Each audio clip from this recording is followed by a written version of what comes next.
Well, pretty much forever, looking at the youthful faces in this audience, I think I may actually have experience of an Irish university library older than anyone else in this room. We can compare notes later, if that's the case. But I studied at UCD when UCD had just moved to Belfield, and there were about 3 buildings on the grounds out there, if you can imagine that.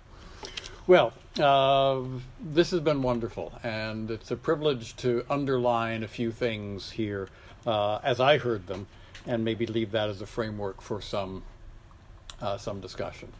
I've been thinking that if in 1990 you had asked me if I thought it was possible to become the richest person in the galaxy by selling books on the internet, I would have laughed at you first, and then I would have explained to you in my best mansplaining voice that it could not possibly happen because everyone knew the internet was strictly limited to non-commercial activities.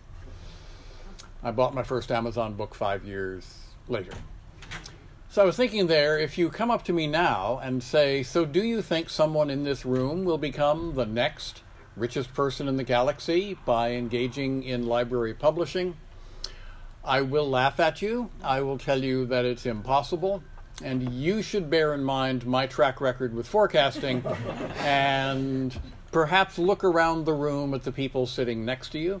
I'd say if that next richest person in the galaxy emerges from this trade, there's a better than even chance that she or he is in this room and has been for the last couple of days.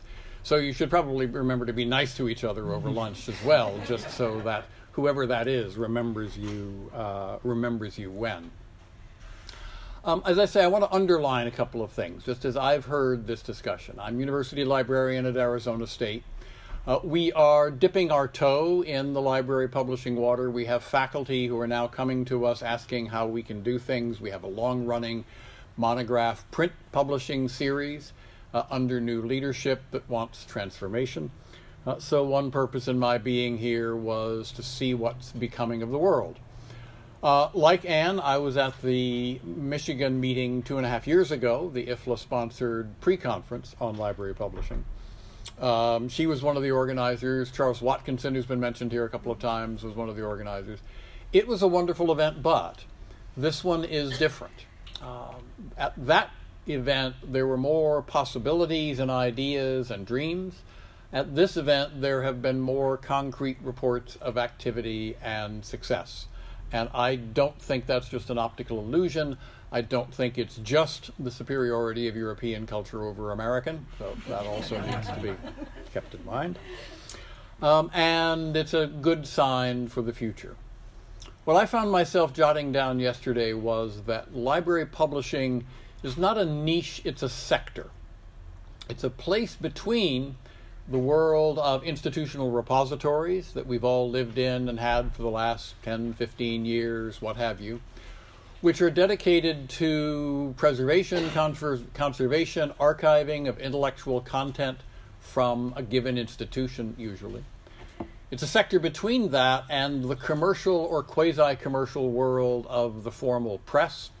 Our best university presses get much of their success from their ability to pretend that they're just like a commercial press, that they do business in the same way, they feed into the same food chains of supply and distribution, and they do important work.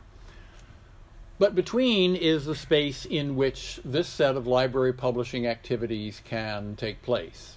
Now, the most important ones that I've been jotting down seem to me, first, to be in their commitment to open access distribution. I think that's a distinct characteristic of this sector, with the byproduct benefit of being useful in raising faculty awareness about open access, because it is a common theme not only here but elsewhere that very many academics in privileged and not so privileged societies still seem not to have internalized open access as a priority that needs to make a difference in their lives. They like free as a price point for things they want to consume, but it takes a while before they can imagine themselves as producers of intellectual objects that will meet those price points and achieve the goals that we share. But differing from institutional repository work, library publishing has a commitment to peer review and to quality. We've been talking about the marketing challenges of that. Has a commitment to establishing a business-like workflow in which authors and editors can participate in order to be very actively involved in perfecting the intellectual object that is distributed. That's quite different from our usual practice in institutional repositories. There's a commitment to sustainability and a business model that works. I was struck here that we've heard of good working business models of one kind or another, and at the Limit case, the Irish Open Access Exchange is working, frankly, on business models, finding the point at which it will be possible to bring together funding and resources and hit the sweet spot that we look for. And of course, there's a commitment to preservation. What's the distinctive success? There were two examples that really came into me, but I need to take you back to the 15th century for a second first. In the first generations of printed books, there survive handwritten copies of printed books, mostly in Northern Europe. Now, some of them are elaborate, the equivalent of what we call coffee table books, the illustrated, fancied-up version of something. But numerous of them look like they were put through the 15th century version of the photocopier. They're just scribbled out copies of a book from one end to another. Scholars used to be puzzled by this until they finally realized that it was a supply chain problem. Most of the printing in the very first decades of printing was taking place in Italy. There wasn't a supply chain. If you were in Amsterdam or Göttingen, there wasn't a way to send off to Amazon or go down to Blackwell's to find the book you wanted to buy. If a copy of that book made it north across the Alps, the way to distribute it was to sit down and make a handwritten copy. And that was a miracle of, shall we call it, open access? So the two stories that struck me most yesterday were Tom Grady talking about that 2-volume work on Anglo-Saxon archaeology, and I'm going to say not necessarily the most famous or the most widely influential 2-volume work of Anglo-Saxon archaeology. There's a lot of work to be done. A 2-volume book in printed form, lots of illustrations, lots of plans, lots of diagrams. He's right. The ordinary fate of such a book is to be printed up at great price, sold off in about 100 copies, many of which would be in North Yorkshire, and there would be a question of whether they'd even get bought up in South Yorkshire or West Yorkshire at the same time. And they would disappear into a library. So I really enjoyed his comments about the 6,000 downloads as far away as Hong Kong. Hong Kong, for Anglo-Saxon archaeology today, is the equivalent of Utrecht or Amsterdam in 15th century printing. It's the other end of the world, but son of a gun, with this kind of mechanism, the other end of the world can reach the content.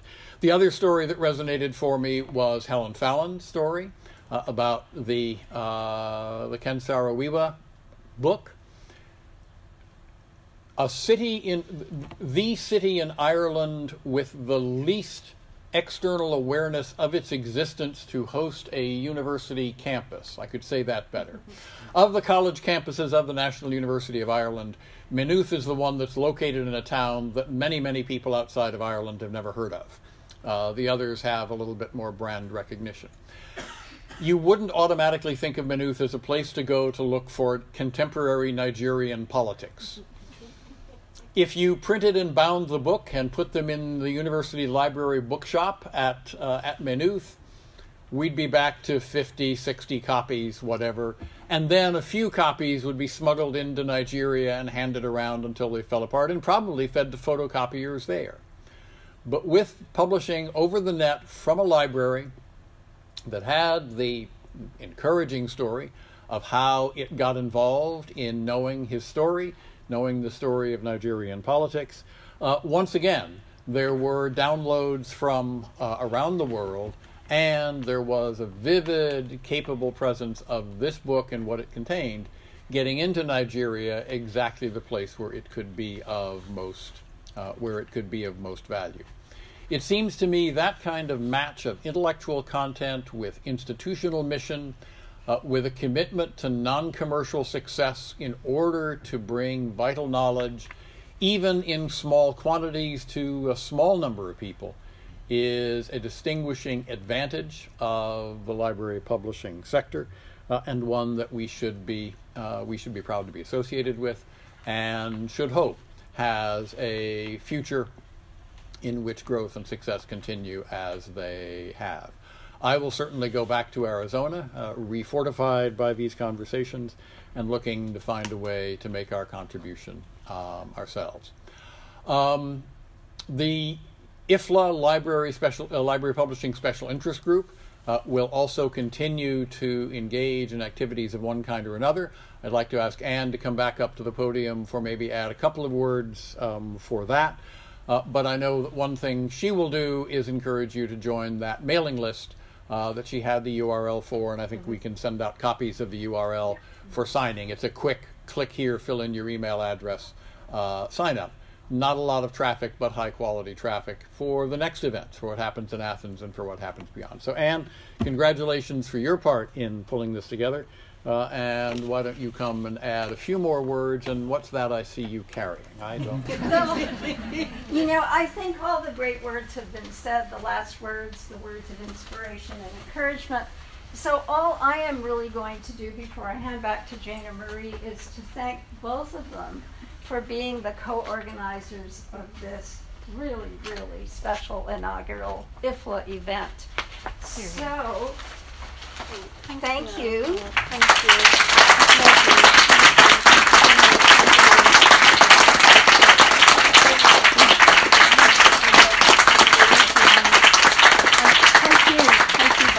Get out of the way. And also just to say, we would also like to thank Lars and Melanie and Anne, who were on the organising committee, for their incredible support. We could contact them anytime with any query, and they'd be so helpful. Thank you. Thanks very much. And can I just thank everybody for coming. It's been fantastic having so many faces here and people from all over the world, so it's been a fantastic event. But I'd also really like to thank my colleagues in DBS Library. It's the best little library in the world, and thank you.